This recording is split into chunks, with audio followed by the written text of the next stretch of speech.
So it's 11 o'clock. Let's get started.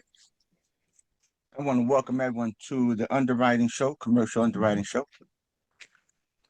And we're going to pick up from where we left off with a little short recap. And the recap is going to really be on the T12.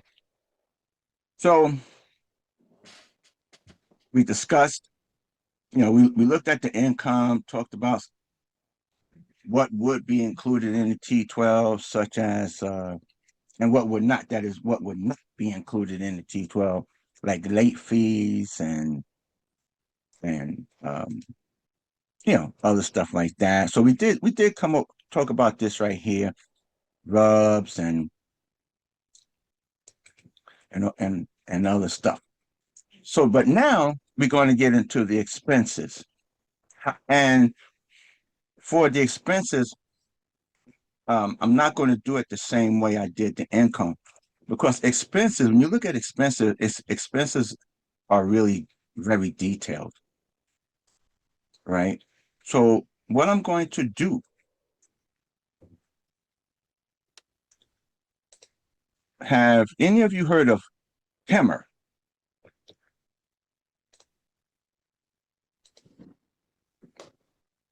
Have any of you heard of Timmer?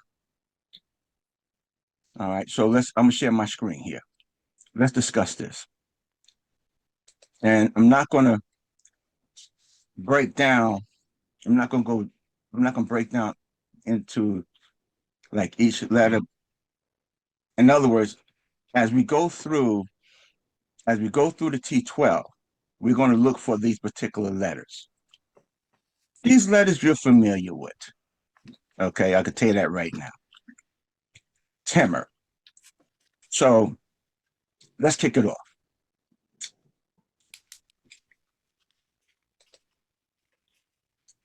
The T is for taxes, right? And if you want to write this down, you can. I won't be sending this out, but I didn't even save it, but I wanted to just put together a little something, right? So the T is for taxes. The I is for insurance. The first M is for maintenance. The second M is for management. The U is for utilities. The R is for repairs. And the other R is for reserves. Okay, and that's Timmer. Now, why is that important? Why is that important? Because when you get your T12, that acronym should stick with you, and you should look for those letters on your T12. You should look for taxes, insurance, maintenance, management, utilities, repairs, and reserves. Okay, if they're not there. So let's say you look at your T12 and there's one common one that's hardly ever there, and that's reserves. Reserves is hardly ever there. So, hold on a minute. I gotta fix this camera of mine. I look crazy, don't I look crazy? Like I look crooked or something. What in the world is going on with this camera here?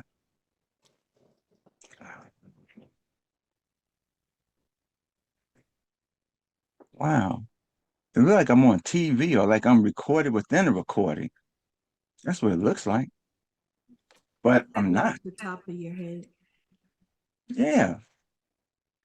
What is going on here? Hold on one second, everyone. Okay. So when you look at your T12, those are the other letters that you should see.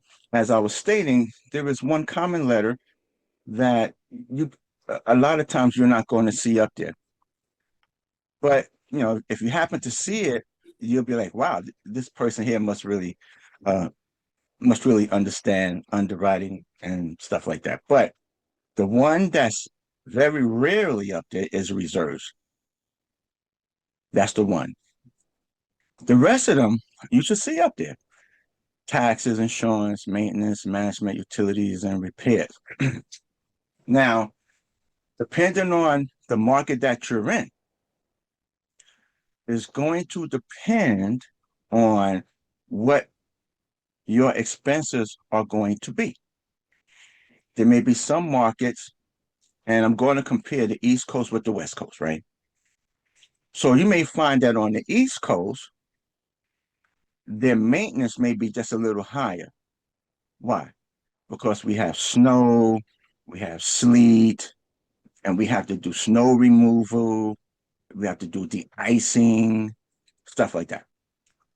But you may find that our cost for, say, HVAC may be lower because yeah, we get hot. Don't get it wrong. But we don't get as hot as Arizona, right?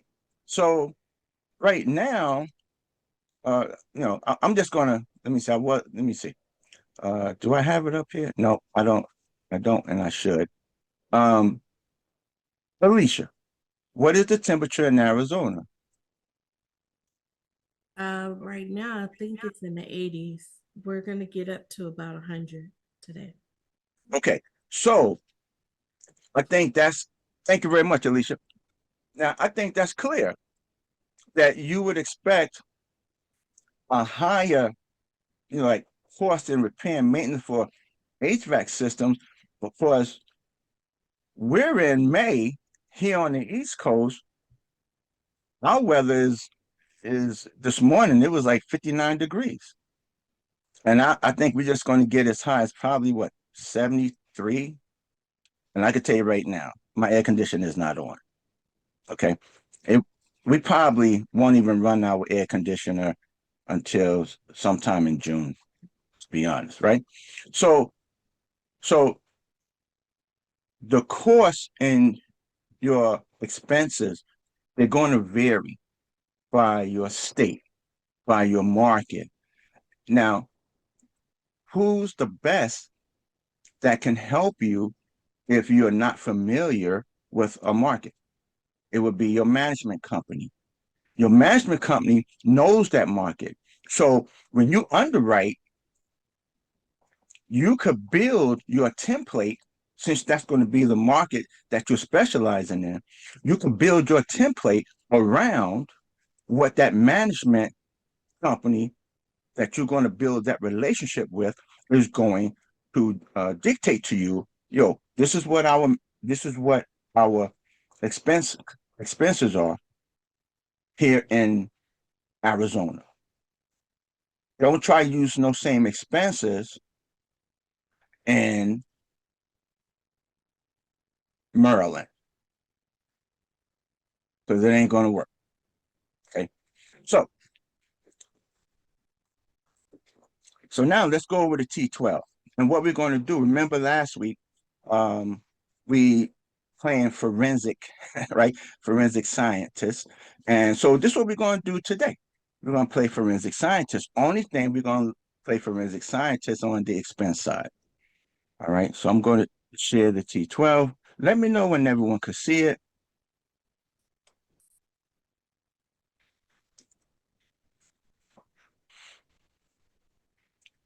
All right. Can everyone see that? Yes. You make it a little bigger. Okay. Well, we're going to run through it. I can't make it. Let me see. Let's see. Well, I can't make it too big because we're going to run through this thing here. Okay. So let's go back to, and I probably could do a split screen, but I'm not going to do that. We don't need to. Okay. So in hold on. It ain't going to hurt to do a split screen.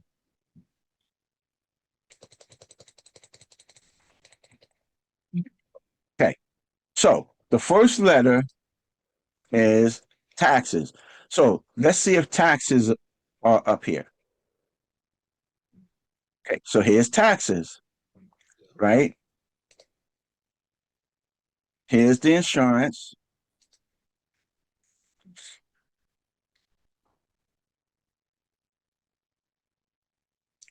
There's maintenance. Hey, Daryl, are you trying to show two screens? Yeah. Oh, y'all don't see the two screens? We only see the T12. Oh, oh, okay. Oh boy. Oh boy. Um, I guess I have to do it this way, huh? Can you see both screens now? Yes. Okay, great. So, okay, so let me go back. Okay, so here's Timmer. Okay, so we're going to look for the first letter, which is the T, which is right there, taxes. And then do we have insurance? Yes, insurance right there. And then we're going to look for maintenance. All right, here's maintenance. And then here's management. And then here's utilities. This is the electricity, trash, water, sewer, right there. And then you have repairs. You know where that was because it was right beside maintenance, right there. And then reserves. Now let's see if there's a reserves. Okay, let's start. Let's start with the top, right? Looking here, no reserves. You're not gonna find reserves there. You're not. You mean say, is there any reserves here? All right, no reserves. Marketing. Okay, payroll, trash, yeah, blah blah blah. As you can see, there's no reserves. So what does that mean? Since there are no reserves, when you underwrite your property, you're going to do what? This is not going to be a mono conversation. This is going to be interactive. And there is no right or wrong. Well, there is no wrong answer. We're here to learn. So don't think I'm going to just keep talking. What are you going to do with reserve since it's not on their T12? What are you going to do to your T12 when you You're gonna underwrite? add reserve. Thank you, Marcus. You're going to add the reserves. Okay, that's what you're going to do. All right. So now let's play forensic scientist. So Go ahead, there, Alicia. I see you. I see you going to say something. Go ahead. yeah. So before you move on, Okay. under Timmer, when you show management, depending upon the size of the building, you may Mhm. have two different areas that management appears. Management, as in the management fee, and then payroll, as in the payroll fee for the managers or the Mhm. management team. Excellent. Excellent. So now, since Alicia brought that up, now I have to go into my next phase, which is if you notice, there were certain things we spoke of Timmer.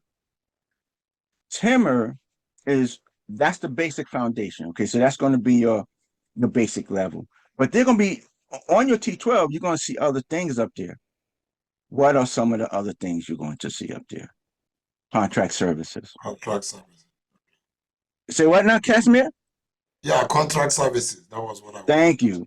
Contract services. And Alicia hit one of them right on the head.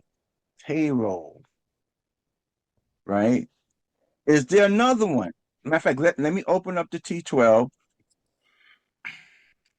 Let me open up the T12. Hold on. Let me open this thing up. All right. Can everyone see that T12? Yes. Okay, great. Great. So taxes, insurance, maintenance, management, utilities. What's another input that's on the T12 that that's not included with Timmer? Marketing. Marketing, exactly. Is there another one that's not included with Timmer?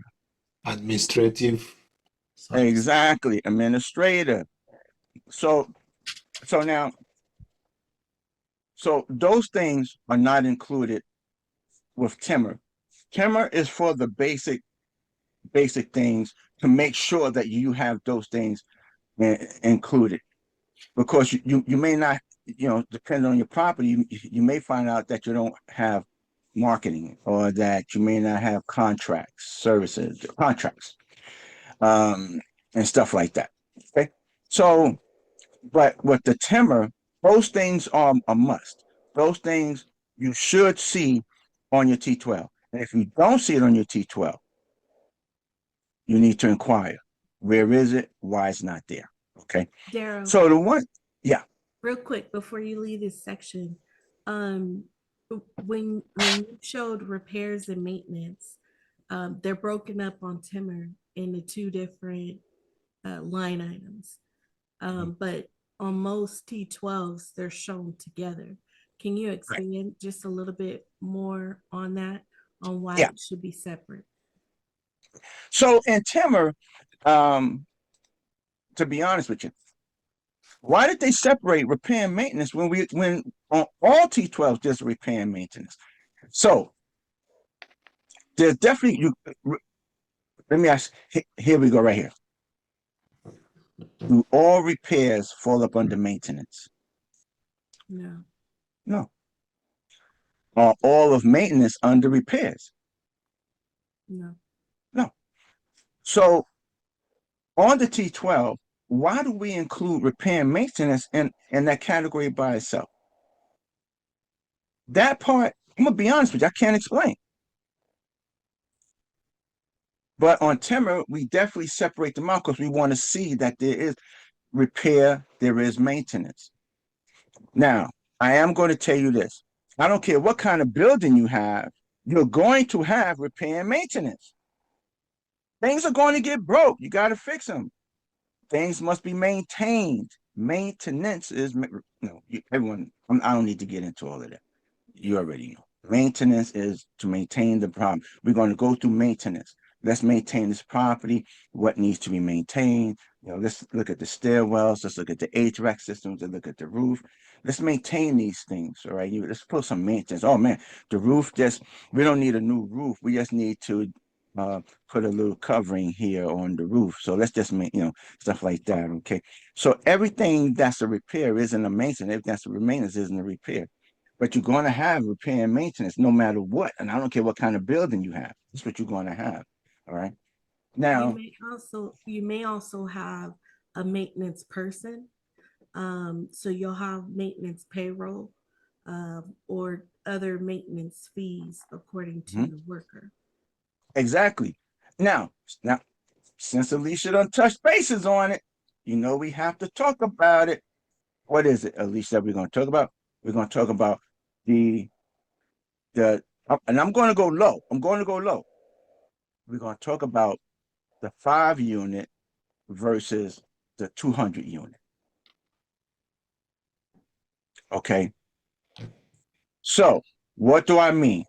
Why are we talking about a five unit versus 100 units?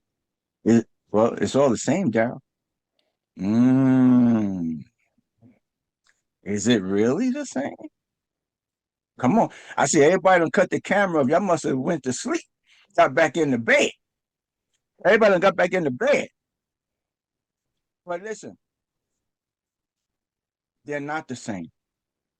You're going to still now for the 5 unit. This is the reason why timber is still important.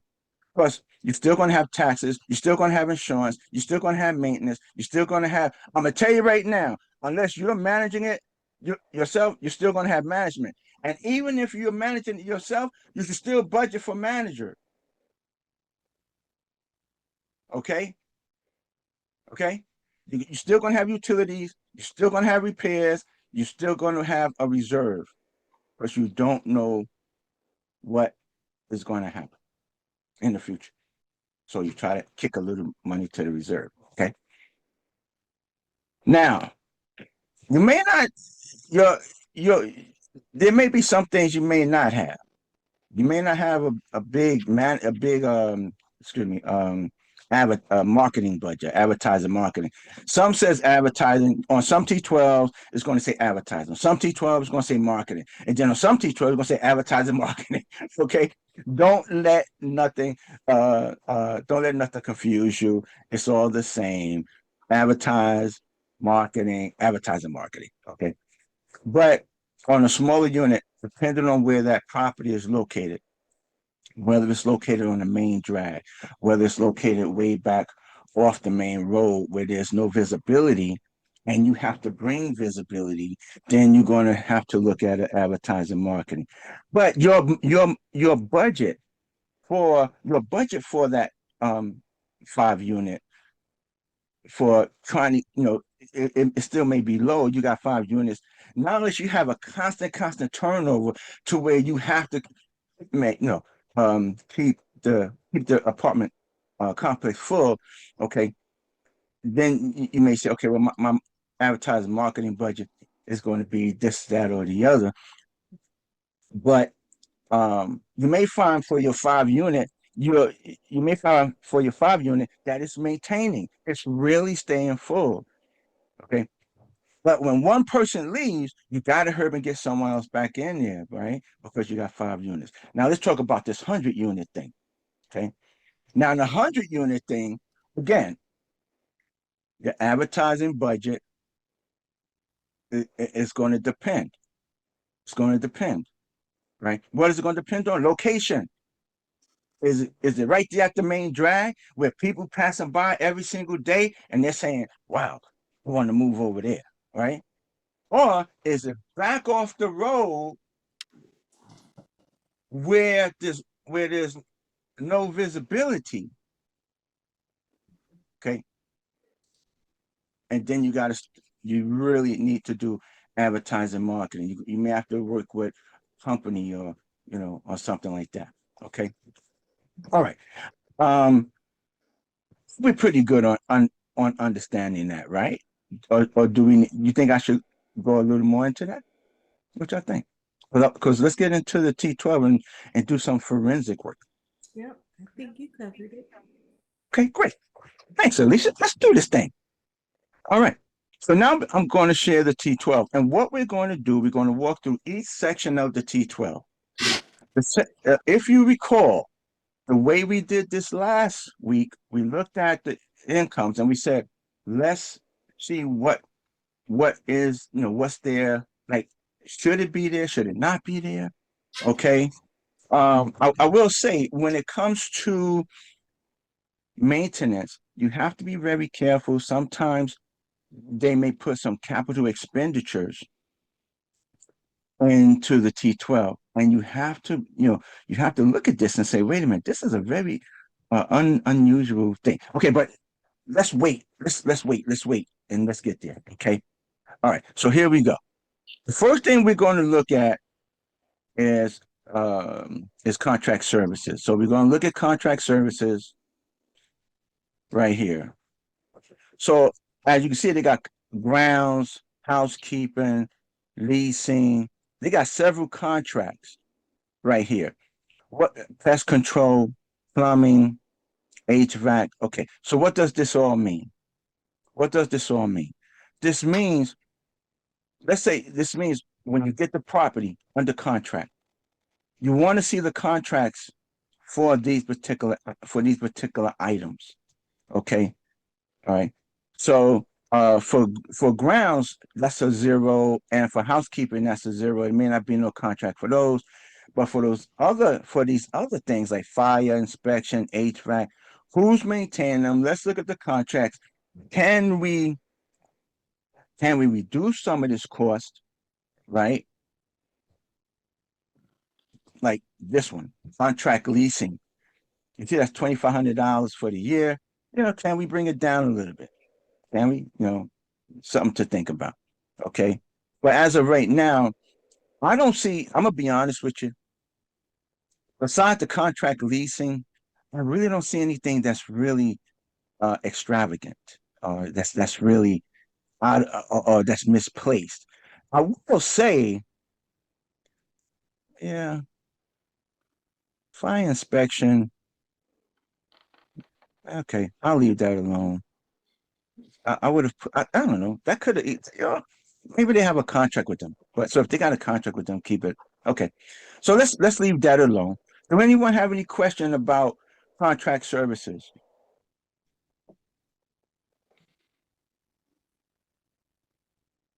Do anyone think anything shouldn't be there? Yes, now on these contracts, you have to go through all of them to see if they make sense, right? To you. And then, or do you have to just leave them in place? Okay, so if you have a contract, they must stay in place. What you want, and I'm glad you brought that up, because when you go through these contracts, what are the expiration dates on these contracts? Okay. Are you going to want to pull in your own people, or you want to just stick with the people that you have, right? So, and if the prices aren't, if management says these are like the average prices, that's say in this particular market, and these people are doing a very good job, then just stay with them. Now, I could tell you right now, for fire inspection, I forgot the name of that company, but it's usually that one company that handles your fire inspection, Mhm. right? Now, I don't have a contract.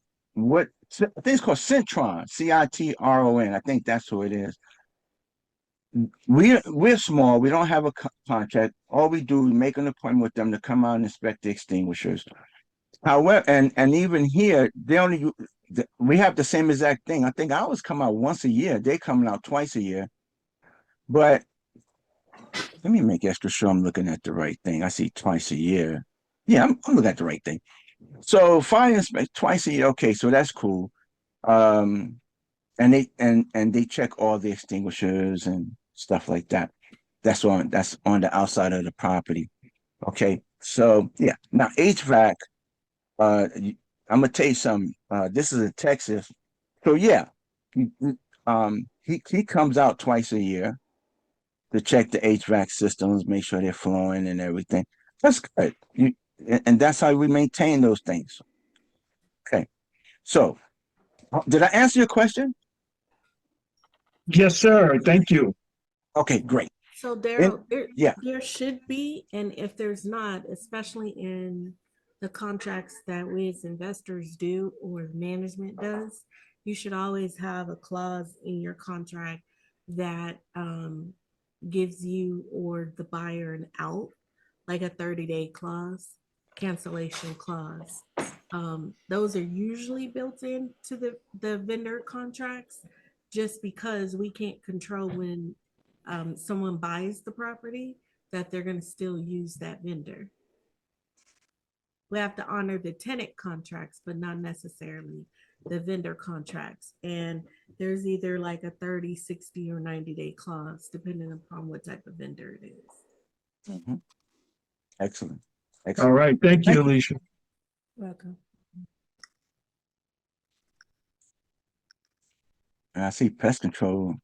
I don't see, um, so it just dawned on me. I'm looking at contract services and I'm looking at pest control. I don't see a consistent. It like they come out when they're called Yeah, on. so it looks like they may come out Yeah, either every other month or quarterly. Maybe that's what that $85 is.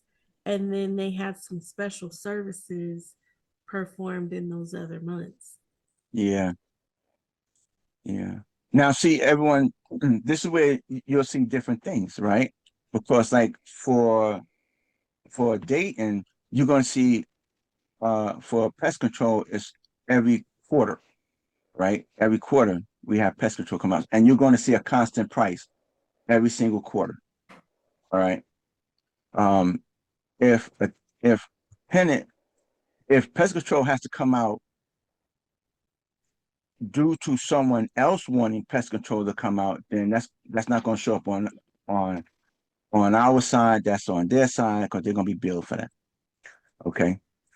If I need pest control to come out because we have a special problem, then you may see one or two extra entries. But other than that, that's about it. Hey, Darryl, before you move on, with that pest control contract, when you said it come out, this is a two-part question. The first part, you said it come out every quarterly. What's in the contract and what are they responsible for doing when it come out? And the second part, you're saying if the tenant says they have a flea problem or they have a bed bug problem or they have a roach problem, you're saying they're responsible for that? Okay. And I love that question with them bed bugs. And so, So it's two-part question. give me that first part again. The Oh, what first is it? part is What are they responsible for? Yeah, no, they're the gonna first come. part, no, the first question, the first part of the question is you said the pest control contract comes out every quarterly. What are they responsible and what are they doing? Okay. So please read your contract.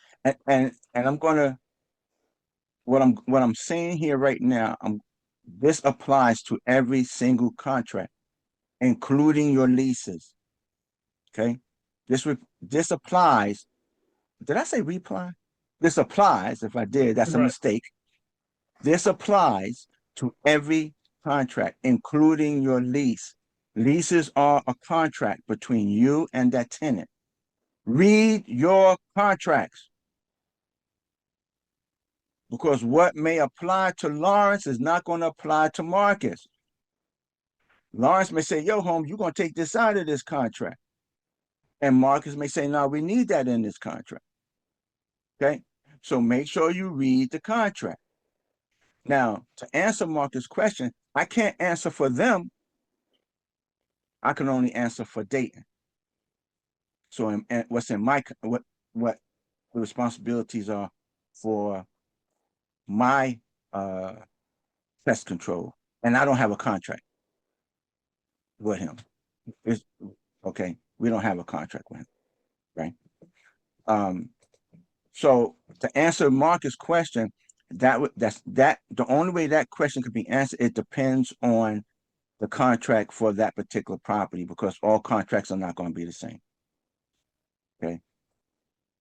My pest control guy hits every single apartment, the property itself, check for mice, check for roaches, rats, everything. Okay. The only thing we don't check for, um, he doesn't necessarily check for red ants. Let's say something like that. You know what I'm saying? If we have a complaint of red ants, then I could let him know. Can you also treat for red ants? Something like that. Okay. Your other question in reference to bed bugs, okay, and fleas. That bill, yeah, he's going to come out. I'm gonna hit the fleas first, then I hit the bed bugs. Fleas, yes, he'll come out. He's going to spray stuff like that, but you're going to be billed for that, okay? Because you're not you as and if this thing gets worse, you're going to get rid of the dog or the cat, okay? Now, for those of you who's you're looking at getting your property, I'm gonna tell you something. Please check what your state says when it comes to tenants and fleas and bed bugs. Okay. Please check with your particular state. You know, because in New York and New Jersey, it's on the landlord. If they get bed bugs in it, even if they brought it in the state of New York and New Jersey, the landlord is ultimately going to be responsible for it. Yeah. You heard what he said, right? That's absolutely true. I had a property in New York and I had bed bugs in New York. It was on me, not on them. However, in Texas, it's not like that. Those tenants bring up bed bugs in there, guess whose responsibility it is? It's on them. Now, it's your choice if you're going to let them handle it or you handle it. But whoever handle it, you're going to bill them back that bill. Do you hear what I said? Yes. Oh, it's like that in Arizona too? That's what I'm talking about. Yes. Amen on that. Seriously. So we did have a scare of bed bugs. And the first thing I did, I checked with the state and I checked with the lease. It was on them. And I gave them a time period, a very short, narrow time period You get them people out there to inspect that apartment. I want a copy of the report.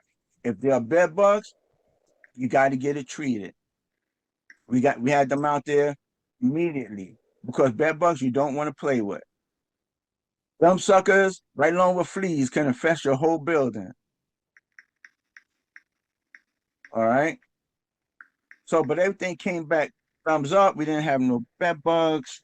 We were good. Okay. But she had the what you call that? They say she had to foot the cost. She had to foot the cost of the bill. Okay. All right. Let's move on. I have a question. So go ahead.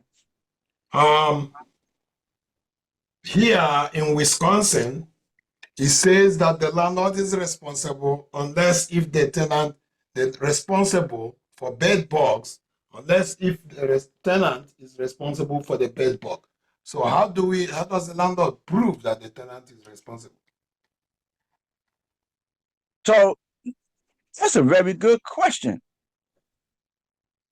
So you being the landlord and the tenant, that's a good question. If a new tenant moves, I don't know something. That's a good question. Let's check with the laws in that particular state to see if there's a way to define how that responsibility is going to be. Because that's a good question, right? Now, What was in this my question case, again? it was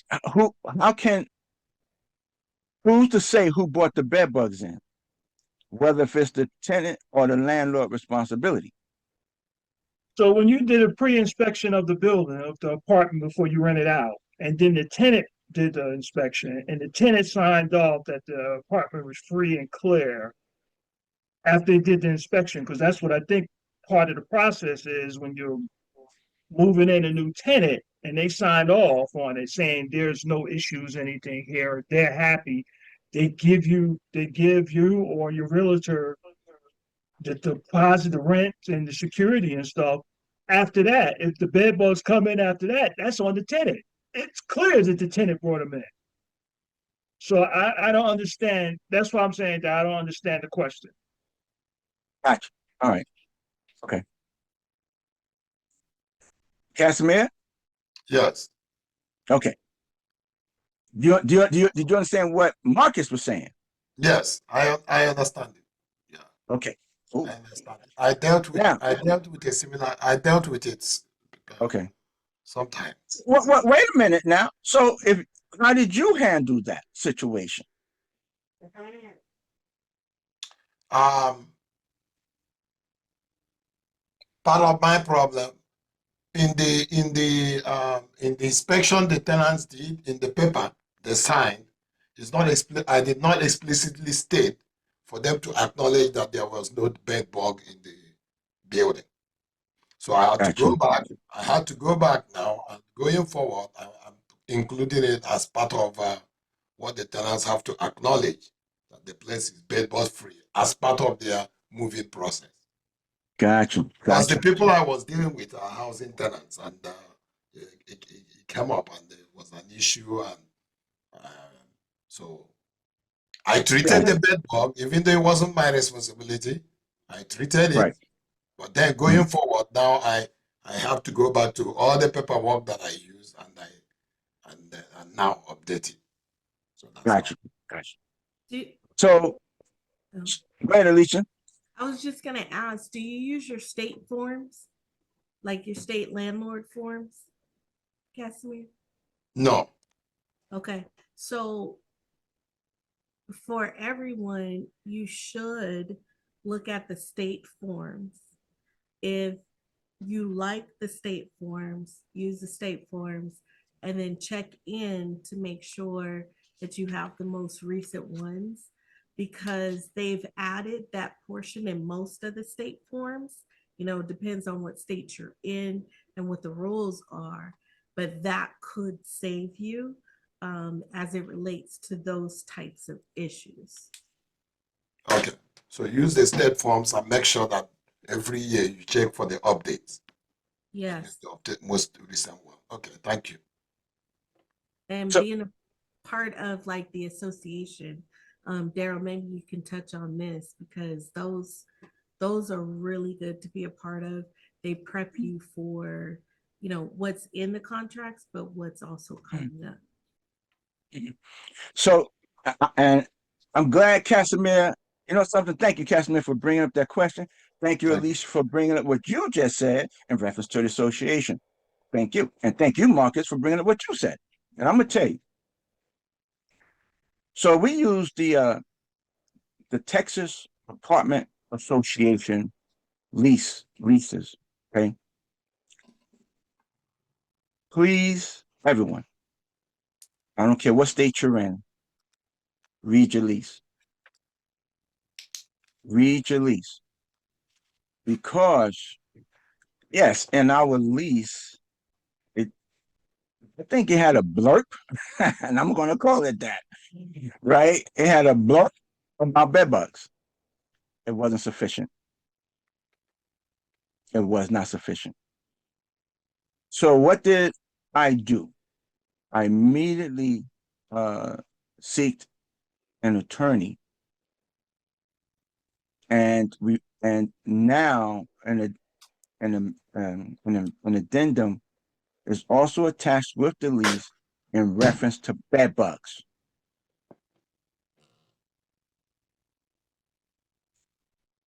So, and I'm gonna tell you something.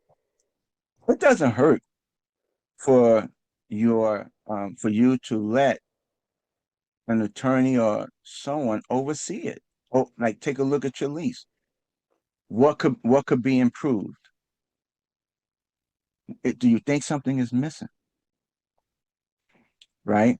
Because sometimes it's the lease to be worded in a general form, right? In a general way, but you need it to be just a little more specific for your apartment complex. Okay. So please do that. All right. So let's any other questions? That was excellent, man. That was excellent. Anything else? Any other question? I All right. also So this is not related to underwrite, but it's related to experience, and I think I share it so that we can all learn. Okay, I had an issue recently in a 2-unit apartment, well, some months ago, and the tenant upstairs the children were running water, and the water spilled downstairs, and this was in the night. Tenant tried to reach me, they couldn't reach me because I had self-managed some of my apartments. So they called the police because they were knocking on the tenant upstairs door, and she was not responding. The police came and knocked on the door, and they couldn't reach the tenant also. So they broke the door. And then the next morning they reached out to me and reported, of course, what happened. I wanted to, I don't know, I wanted to sue the police department for breaking down the door, but of course the tenant eventually accepted responsibility and paid to replace it. But I don't know, does the police have a right to act in that way? Can I answer that now? no, no, oh no, Can I answer that? because no, hold tight. You're going to come in, but I'm going to say this to Casimir. And I want to make sure I heard Casimir very clearly. Casimir said, and if I'm wrong, Casimir, you correct me. You said the apartment upstairs had water that was leaking downstairs. Am I right? They were running, it was not leaking. They were running, the children were playing with the water, they kept running it, and then it was filling up. It was filling up and then spraying. So it wasn't a leak per se. It was caused by the children. They were just playing with water in the kitchen, no, bathroom sink. So it will fill up and it will be overflowing, and then the water will drip down and then drown on the floor, and then because they're upstairs, the floor is going down to the. Sorry. Okay. So are you? So, So yes. now I still want to say Are you telling me that water got into that apartment downstairs? Yes, it was good. It was dripping downstairs from the flooring. Okay. All right. So, and I want to make, and okay, so everyone listen. They called you, am I right? Yes, late at night, I was sleeping. Late at night, and they weren't able to get in contact with you, right? No, no. No. Okay. Not the And police, the tenant. right, tenants, right. They weren't able to get in contact with you, right? Yes. Right. But they also weren't able to get in contact with the tenant either, correct? Upstairs, the one downstairs were worried. So they knocked on the door and wanted the tenant upstairs to turn off the water. Maybe she was sleeping and the children were just playing around with the water. So they were not able to. So they had to Okay. call the So police. they had to call the police. Now, so and you and you said they had to call the police. The police came, knocked on the door. There was no response. No one opened the door, and they broke the door down. they broke the door down. Yeah, Well, they didn't break the door down. They just bust open the door. yeah, the bus but the door was destroyed. The door was destroyed. Okay. Yeah. And you said I was going to sue the police for busting down the door. Right? I considered that, but I didn't. You considered that. Okay, you considered that. Casimir, I want you to really think about that for a moment. Think about that. You was going to sue the police for saving your behind thousands of dollars. Really? Think about that. Everyone, just take a moment and I want you all to think about that.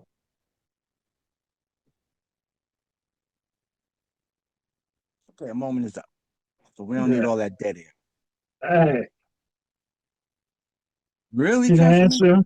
answer? Can I answer?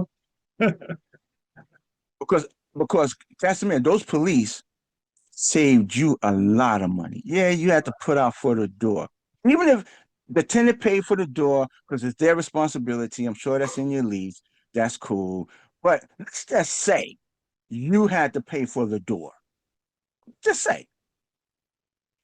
But let's also say that no one came out, the water kept running, and it not only did just a little bit of damage, but it damaged that whole first floor, that whole apartment up underneath.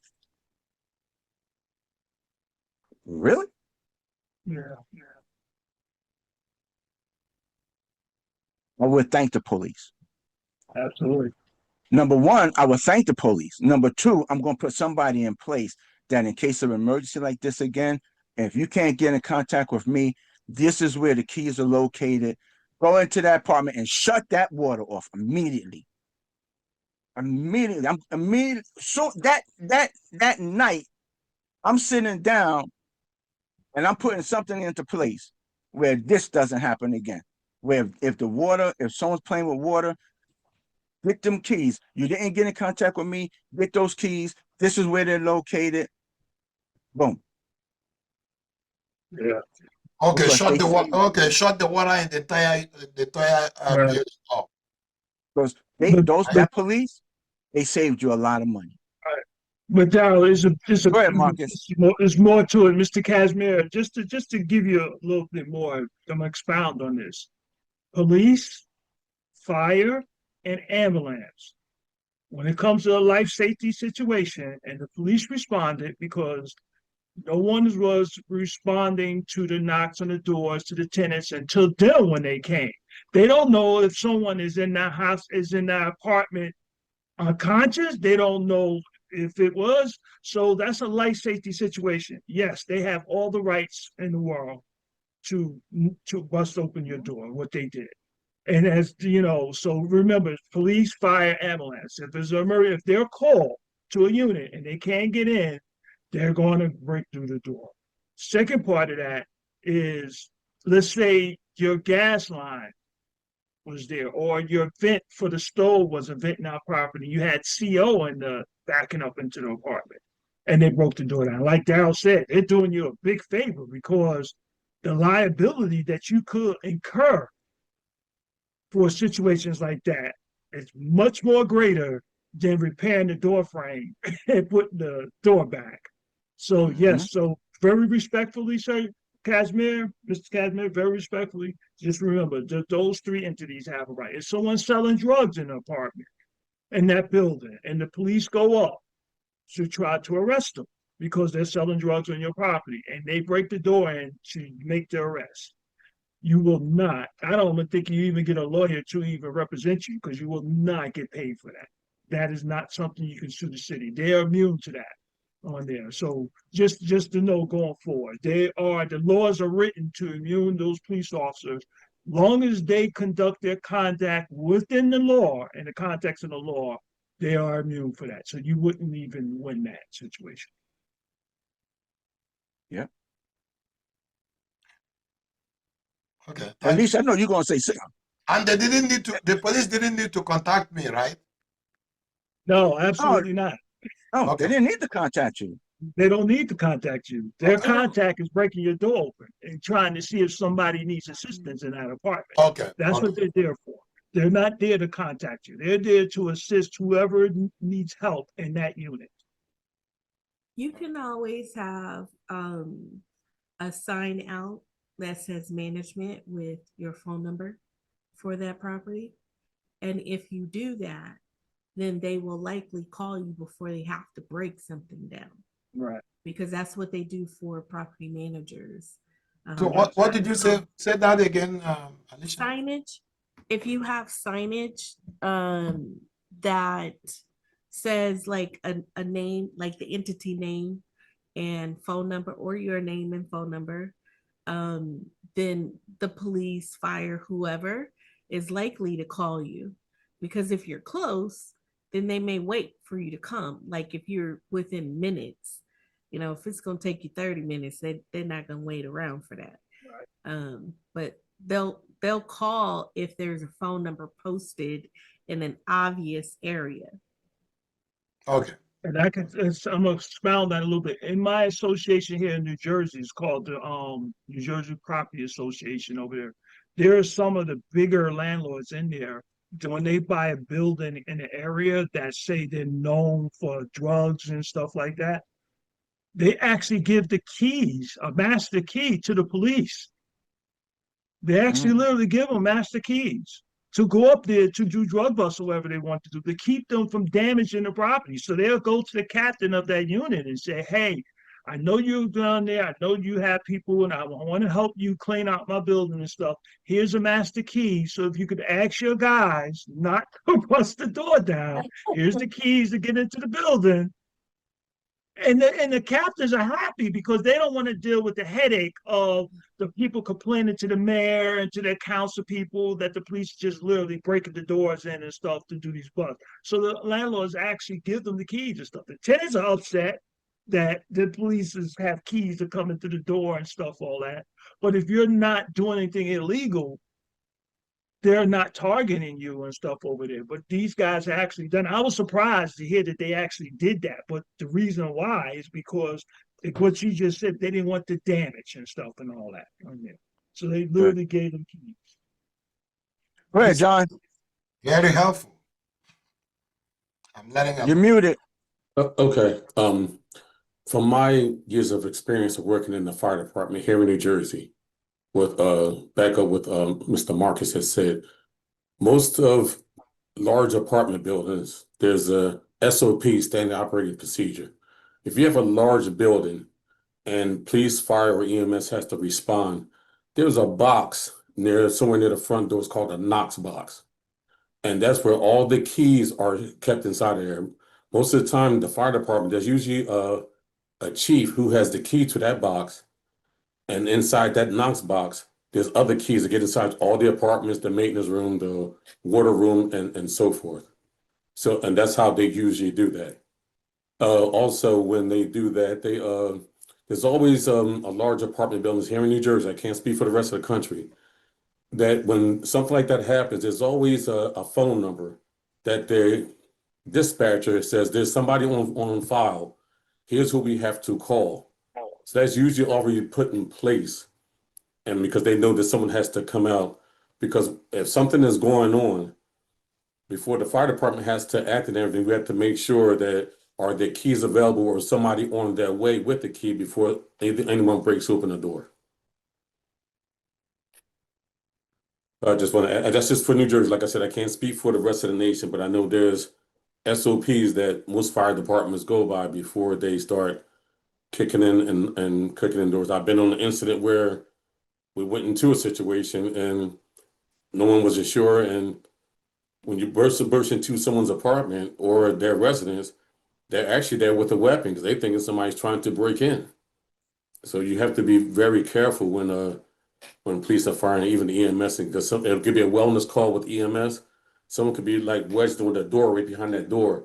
They could have been doing dishes, whatever, and that water just kept flowing outside of the sink. And they could have collapsed or something, a medical incident could have happened. Now that water is going everywhere. So now they could be laying across the door. You can't even open the door. So those resources have to work together, police, the fire, and EMS, to try to solve that problem that's going on at that apartment building. That is excellent. John, you was a fire chief, am I right? Captain. Captain, yeah. John was a fire captain. And if I'm mistaken, in Camden, am I right? Yes.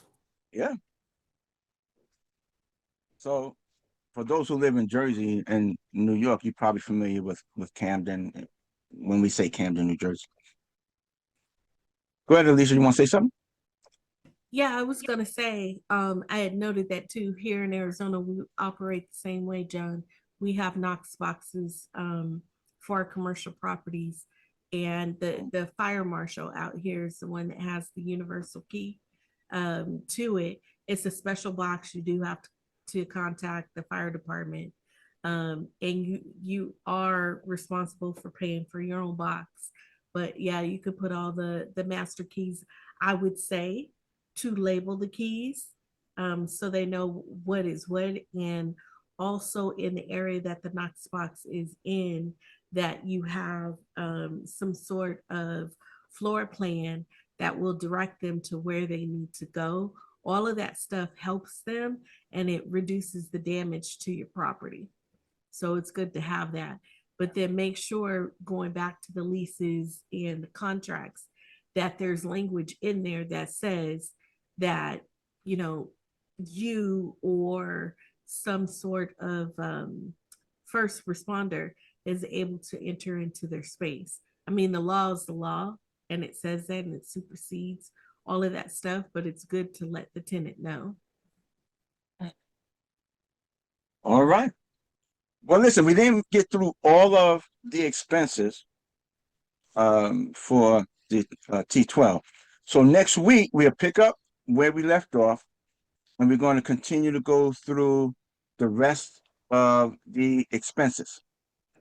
All right, for the rest of the expenses. So I want to thank you. I want to thank everyone for coming out. Thank you for all of the comments. Man, this was fantastic. And for those of you that are watching this video on YouTube, excuse me, if you have comments and if you experience something and you would like to share it with us, please share it with us. Put it in the comments. Okay, put it in the comments, because that, we got to look out for each other. All right. And if you like the content that's being shared with you, give us a thumbs up and subscribe. Okay, give us a thumbs up and subscribe to the channel, because every single Tuesday, 11 o'clock, we're meeting right here at the Commercial Underwriting Show, and we are discussing underwriting. So thank you all for coming out, and we'll see everyone back here next Tuesday at 11 o'clock Eastern Standard Time. Have a fantastic week, everyone. Thanks, Daryl. All right. Thank Thanks, you. Dal. Thanks, Alicia. Everybody. See you guys. Have a good day, everyone. Thank All you. right.